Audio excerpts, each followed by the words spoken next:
Hello everyone, a very good morning to all of you. आज हम लोग discuss करेंगे lecture 2 infrared spectroscopy for the point of view of MSc in chemistry and for the competitive exam like आपका जो भी CSIR net है या फिर गेट का एग्ज़ाम है और भी कई सारे कम्पिटिटिव एग्ज़ाम है। वो सभी पॉइंट्स को यहाँ पर जो है मतलब वे सभी कॉम्पिटिटिव एग्ज़ाम को माइंड में रखते हुए ये हमारा लेक्चर सीरीज चल रहा है। तो चलिए हम लोग डिस्कस करते हैं इंफ्रारेड स्पेक्ट्रोस्कोपी में। पिछले क्लास में हम लोग डिस्कस किए थे कुछ इंपॉर्टेंट पॉइंट जिसको कि भी हम लोग शॉर्ट में देखेंगे। जैसे फर्स्ट हमने डिस्कस किया था इसमें ये जो हमारा इंफ्रारेड स्पेक्ट्रोस्कोपी का जो एब्जॉर्प्शन प्रोसेस है ये एक क्वांटाइज्ड मेथड है, क्योंकि इसमें क्या होता है एनर्जी जो है क्वांटम के फॉर्म में मतलब एनर्जी पैकेट के फॉर्म में एब्जॉर्ब या फिर रिलीज़ होता है। नेक्स्ट पॉइंट हम लोग इसमें डिस्कस किए थे कि जो भी मॉलिक्यूल है उसमें अगर इंफ्रारेड रेडिएशन एब्जॉर्ब होता है तो उस मॉलिक्यूल के अंदर जो एनर्जी का जो चेंज ऑफ ऑर्डर होता है वो लगभग 8 to 40 किलो जूल पर मोल के आसपास होता है। 8 to 40 किलो जूल पर मोल, ठीक है। एंड इसके अलावा हम लोग डिस्कस किए थे जब भी मॉलिक्यूल जो है एनर्जी एब्जॉर्ब करता है इंफ्रारेड रेडिएशन का तो वो हमारे एक्साइटेड स्टेट में जाता है, from there lower state to higher state they will transferred and then after हम लोग जो है आज इसके अलावा और भी हमने कुछ कुछ इम्पोर्टेंट पॉइंट को डिस्कस किया था और जो रेस्ट ऑफ द पार्ट है जिसको आज हम लोग डिस्कस करेंगे। तो देखिए इसमें जो हमारा नेक्स्ट पॉइंट है वो कहता है कि only those bond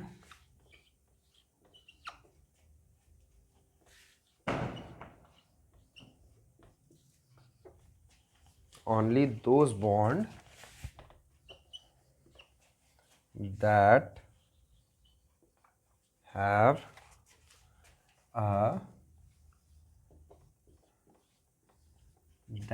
a dipole moment,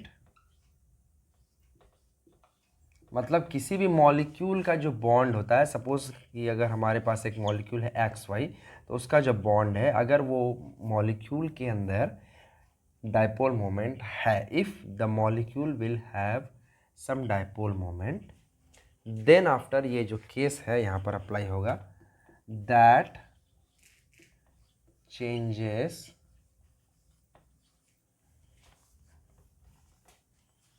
as a function of time.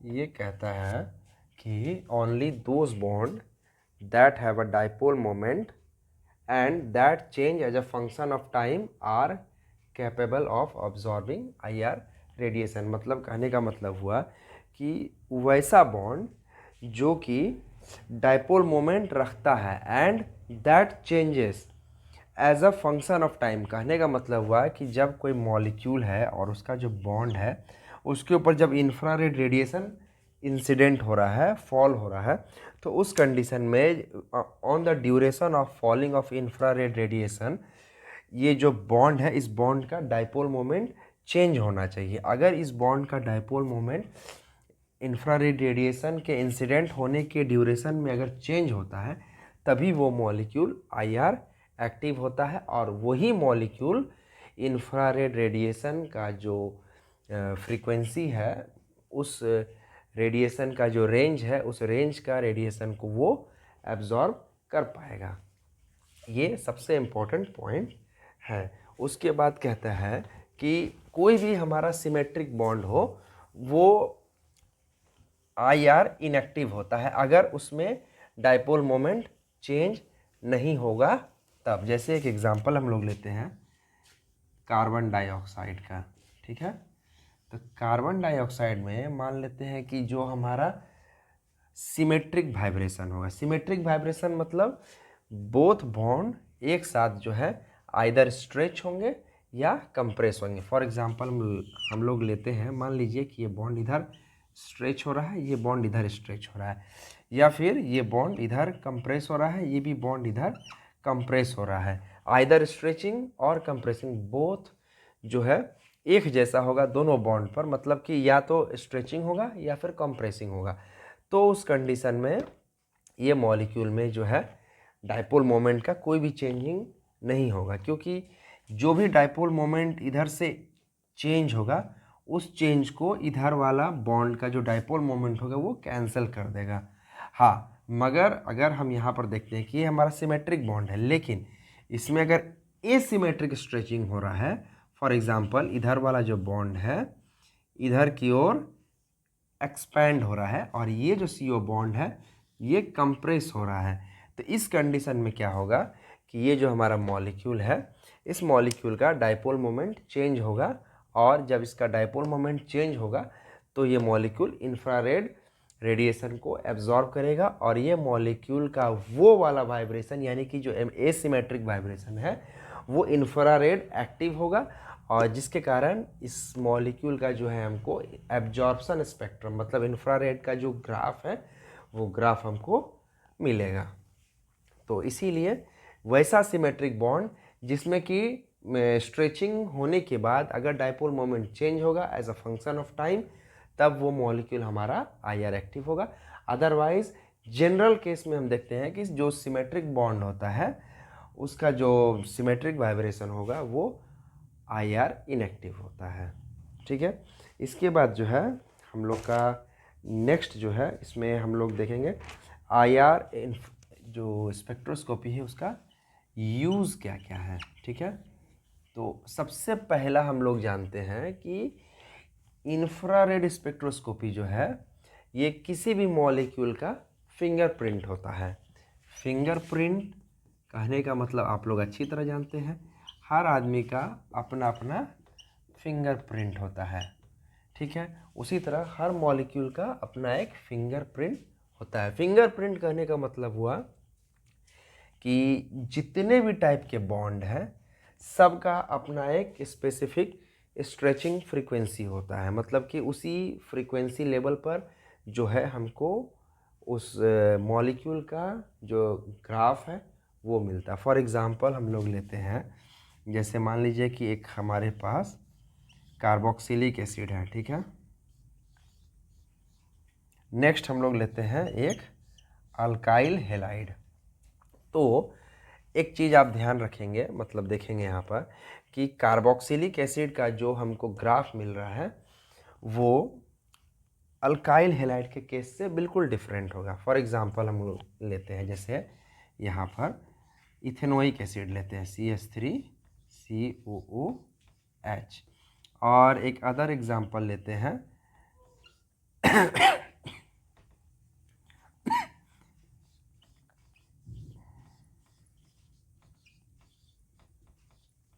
Propanoic acid. तो ये भी हमारा एक प्रकार का कार्बोक्सिलिक एसिड है, ये भी कार्बोक्सिलिक एसिड है, मगर इथेनोइक एसिड का जो हमारा ग्राफ मिलेगा वो ग्राफ कभी भी प्रोपेनोइक एसिड के साथ मैच नहीं करेगा। इसके अलावा ये जो है हमारा इथेनोइक एसिड का जो ग्राफ है एक सिमिलर टाइप का ग्राफ है, मतलब किसी भी बॉटल का अगर आप प्योर इथेनोइक एसिड लेंगे और उसका जो है अगर इंफ्रारेड स्पेक्ट्रम लेते हैं तो उसका जो ग्राफ है आपको एक जैसा मिलेगा।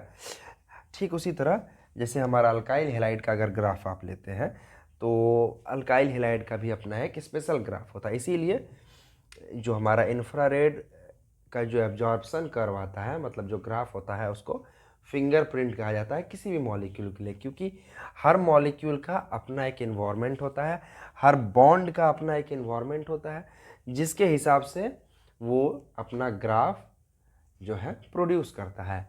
इसके कारण जो है हम लोग इंफ्रारेड स्पेक्ट्रोस्कोपी को फिंगरप्रिंट ऑफ द मॉलिक्यूल भी कहते हैं। इंफ्रारेड का जो ग्राफ है एब्जॉर्प्शन स्पेक्ट्रम को हम लोग फिंगरप्रिंट भी कहते हैं। और इसके अलावा जो है ये हम लोग को स्ट्रक्चर डिटर्मिनेशन में एक बहुत बड़ा रोल मॉडल प्ले करता है, एक बहुत बड़ा रोल प्ले करता है। फॉर एग्जांपल जैसे यहाँ पर हम लोग लेते हैं कि कार्बोक्सिलिक एसिड, तो ये जो ग्रुप है इसका एक स्पेसिफिक फ्रीक्वेंसी है जो कि दूसरे मॉलिक्यूल में नहीं मिलेगा, दूसरा फंक्शनल ग्रुप में नहीं मिलेगा।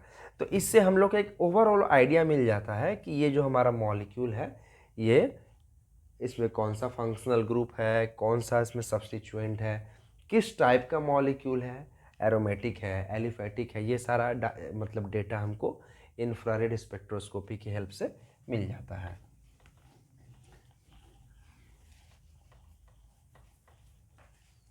And then after the next point is the fundamental vibration.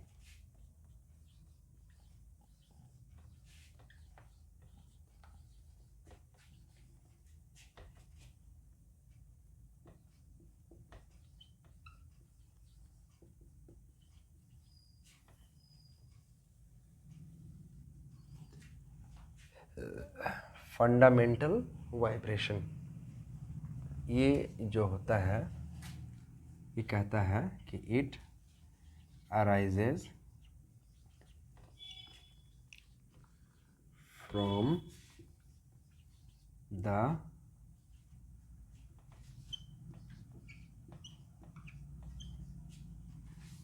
ground state of the molecule to first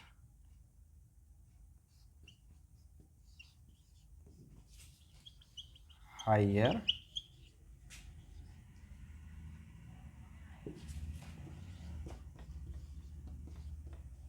excited state। ये कहता है कि जो हमारा फंडामेंटल वाइब्रेशन जो हमको ऑब्जर्व होता है वो जो होता है ground state of the molecule to first higher energy excited state में जो ट्रांजिशन होगा, it arises from the transition of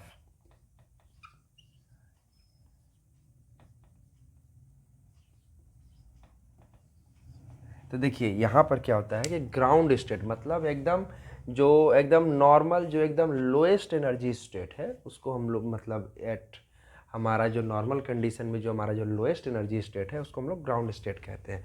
तो ये जो हमें फंडामेंटल वाइब्रेशन है वो ground state to first higher energy excited state में जब उसका जो ट्रांजिशन होगा एनर्जी का, जब वो मतलब ground state to higher energy state में जाएगा जब उसका एनर्जी, तब उस कंडीशन में जो हमको वाइब्रेशन ऑब्जर्व होगा उसको हम लोग फंडामेंटल वाइब्रेशन कहेंगे।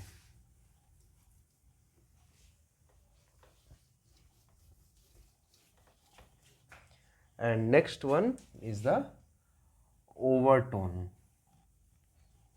ओवरटोन वाइब्रेशन जो होता है बहुत सिंपल है। ओवरटोन क्या होता है कि जो वाइब्रेशन है हमारा वो अराइज होता है from ground state to higher energy excited state. इसका हम लोग एक सिंपल सा एग्जांपल लेते हैं। मान लीजिए कि यहाँ पर 4 लेयर है, ठीक है। ये हमारा 0 यानी कि ग्राउंड स्टेट है।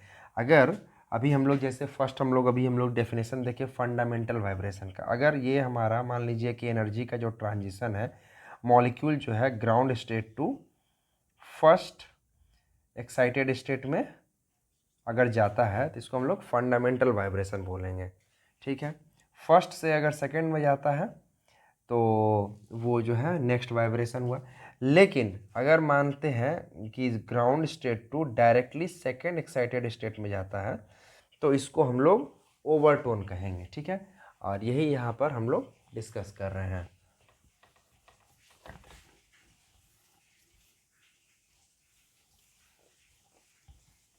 ओवरटोन के बाद जो है हमारा नेक्स्ट पॉइंट है, बहुत इंपॉर्टेंट पॉइंट है, कॉम्बिनेशन बैंड।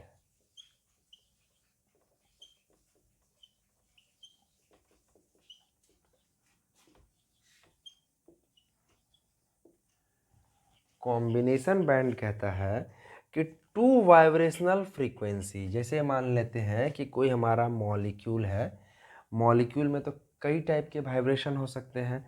जैसे एक एग्जांपल हम लोग लेते हैं, CH4 का ये एग्जांपल है, ठीक है। तो यहाँ पर हम लोग देख रहे हैं कि जैसे ये हमारा मॉलिक्यूल है मीथेन का, ठीक है।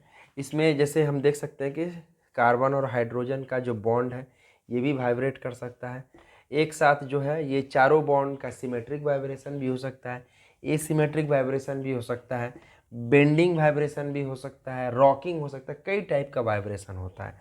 तो यहाँ पर कहता है कि टू वाइब्रेशनल फ्रीक्वेंसी ν1 एंड ν2, ठीक है।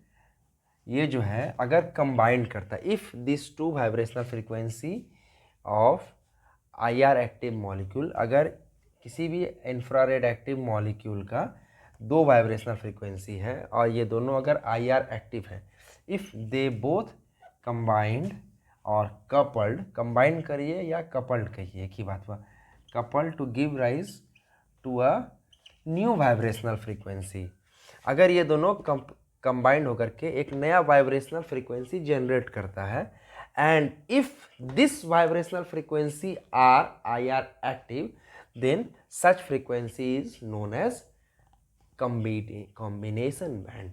कहने का मतलब हुआ कि कोई दो फ्रीक्वेंसी जो है कंबाइन करेगा और एक नया फ्रीक्वेंसी जनरेट करेगा, और इस जो न्यू जनरेटेड फ्रीक्वेंसी है अगर वो वाइब्रेशन इंफ्रारेड एक्टिव है तो उसको हम लोग कॉम्बिनेशन बैंड बोलते हैं।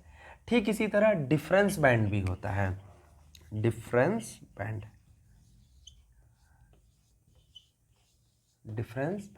डिफरेंस बैंड में क्या करेंगे कि यहाँ जो ν1 प्लस ν2 हम लोग किए हैं, न्यू बार प्लस वन, सॉरी न्यू बार 1 प्लस न्यू बार 2, उसके जगह पर क्या करेंगे हम लोग माइनस करेंगे।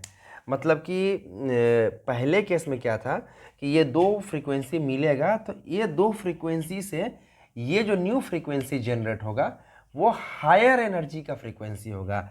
लेकिन डिफरेंस बैंड में क्या होगा कि ये दोनों फ्रीक्वेंसी से का जो डिफरेंस है वो मतलब इस फ्रीक्वेंसी में हमको मिलेगा, यानी कि यहाँ पर जो ये फ्रीक्वेंसी है उसका जो रेंज है वो इन दो फ्रीक्वेंसी से कम होगा, ठीक है।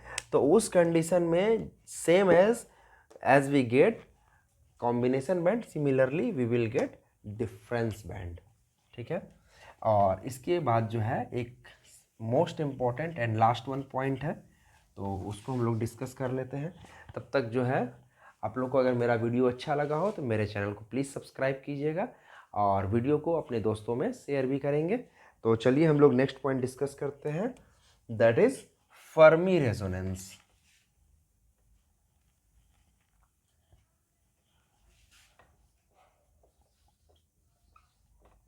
Fermi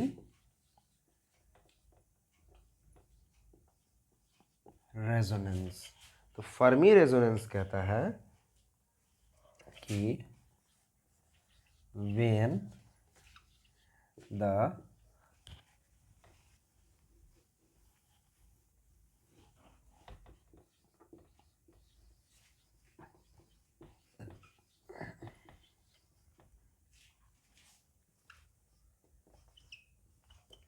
fundamental vibration combined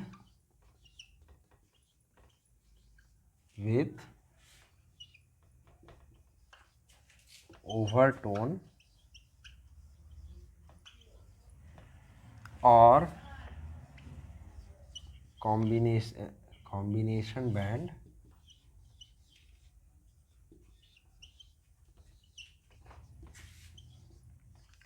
to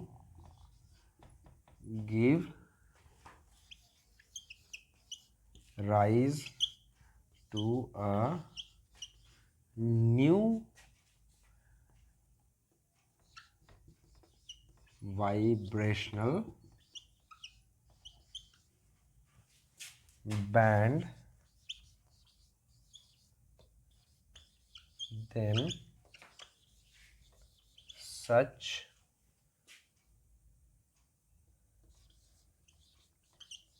band is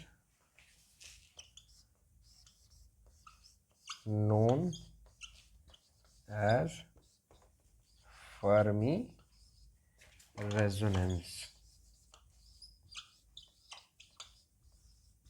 ठीक है, तो ये हमारा फर्मी रेजोनेंस का डेफिनेशन हो गया। ठीक है, तो ये जो है हमारा आज का जो हमारा सिलेबस है, इसमें हम लोग बस यहीं तक देखेंगे। तो मिलते हैं हम लोग अगले वीडियो में। तो आप लोग जल्दी से चैनल को सब्सक्राइब कर दीजिए, जो भी चैनल को सब्सक्राइब नहीं किया है, और बेल आइकन भी दबा दीजिएगा फ्रेंड्स, ताकि हमारा कोई भी नया वीडियो अपलोड हो तो आपको उसका नोटिफिकेशन मिलता रहे।